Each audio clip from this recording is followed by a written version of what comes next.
Negara yang maju adalah negara yang mampu menciptakan sumber daya manusia yang mampu berinovasi, kreatif, dan mampu bersaing di tingkat global. Fondasi utama dari tim pemerintah saat ini ialah memprioritaskan pendanaan di sisi pemerintah ialah dengan memberikan perhatian lebih dan memenuhi setiap kebutuhan finansial maupun kualitas pendidikan di universitas negeri, serta memberikan bantuan berupa seperti beasiswa dan lain sebagainya bagi mahasiswa yang memiliki latar belakang kurang mampu namun mencetak berbanyak prestasi di dunia pendidikannya.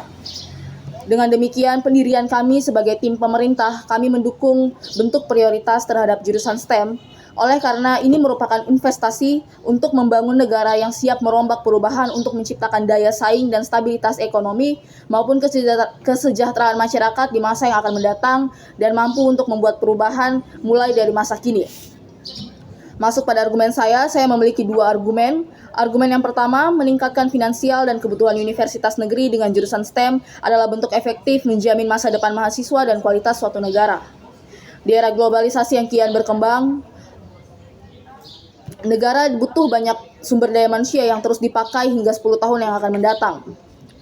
Perlu diketahui bahwa beberapa jurusan di dunia kerja akan berpotensi tergantikan, seperti pada status quo saat ini, di mana banyak jurusan yang di kemudian hari telah terancam punah atau terancam tergantikan oleh teknologi seperti robot maupun teknologi seperti pemrograman yang dianggap lebih canggih dan minim resiko, bahkan mengurangi finansial pengeluaran suatu perusahaan. Oleh karena itu, pemerintah di negara ini perlu memberikan perhatian lebih untuk jurusan STEM, karena di era yang kian berkembang, dunia menuntut akan calon-calon pekerja di bidang ini. Layaknya negara maju di luar sana, mereka terus mencari beribu ilmuwan untuk membangun ketahanan dan keamanan negara mereka, dengan memprioritaskan dunia sains untuk menciptakan nuklir untuk siap bertanding di era globalisasi, lalu robot-robot canggih yang mempermudah setiap dunia kerja mereka dan membangun stabilitas ekonomi mereka, dan bahkan mereka membuat teknologi-teknologi atau inovasi-inovasi yang terus berkembang sehingga mampu mendorong mereka untuk terus bersaing di era persaingan negara-negara maju. Poin yang kedua, dengan pendanaan yang maksimal di jurusan ini akan membangun reputasi setiap mahasiswa untuk lebih gampang mencari lapangan pekerjaan hingga ke mancanegara. Kita tahu bahwa dengan kualitas pendidikan yang baik, tentu kita memiliki riwayat atau kita memiliki suatu kesempatan yang lebih luas untuk mendapatkan pekerjaan yang lebih layak. Dengan demikian, dengan pendanaan yang maksimal, tentu ini adalah suatu bentuk keharusan yang harus dilakukan oleh pemerintah agar mahasiswa dapat mencapai suatu tujuan yang lebih layak, dan ini akan membangun suatu reputasi bagi negara tersebut. Dengan mencetak mahasiswa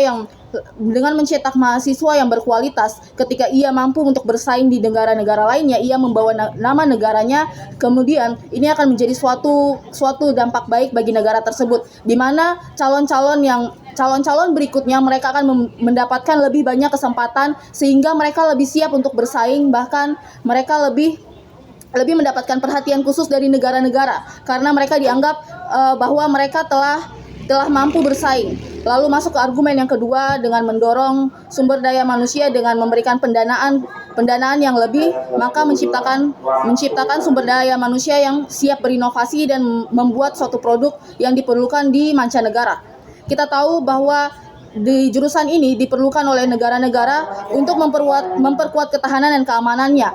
Bahkan jurusan ini dibutuhkan di mana di era ini teknologi semakin kian berkembang, di mana keamanan cyber negara, bahkan data-data negara gampang untuk dibobol, gampang untuk dirampas. Bahkan negara-negara merasa tidak aman lagi. Nah, oleh karena itu, negara-negara terus mencari jurusan-jurusan dari STM ini untuk terus berinovasi, karena mereka membutuhkan keamanan untuk negara tersebut untuk terus melanjutkan inovasi negara-negara mereka dengan aman.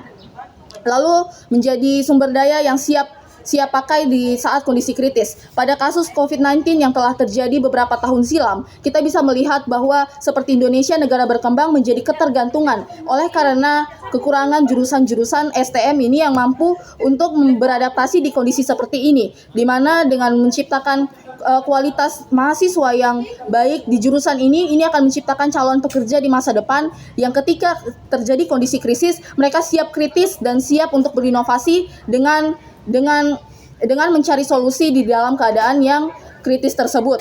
Oleh karena itu, dengan adanya pendanaan yang lebih di bidang ini akan meminimalkan ketergantungan pada tenaga kerja asing, sehingga negara lebih butuh dan negara lebih memperhatikan, negara lebih memakai tenaga kerja di dalam negara tersebut. Lalu mengurangi tingkat pengangguran dengan memberikan kualitas yang baik, tentu ini akan memberikan mengurangi tingkat pengangguran, di mana mereka akan lebih gampang mendapatkan lapangan kerja, sehingga mereka tidak kesulitan ketika mereka lulus mereka akan kemana, karena mereka telah memiliki reputasi dan citra yang bagus. Oleh karena itu, dengan meningkatkan pendanaan ini akan meningkatkan daya tawar dari reputasi suatu negara. Dengan meningkatkan pendanaan di sisi jurusan STEM, maka reputasi negara akan lebih gampang untuk diterima di dunia, di tingkat persaingan dunia. Oleh karena itu, di sisi pemerintah kami yakin bahwa dengan mendukung pendanaan ini akan berdampak baik dan membangun suatu bentuk inovasi dan suatu bentuk keberhasilan dari suatu negara untuk terus maju dan menciptakan negara yang siap bersaing di era globalisasi. Terima kasih.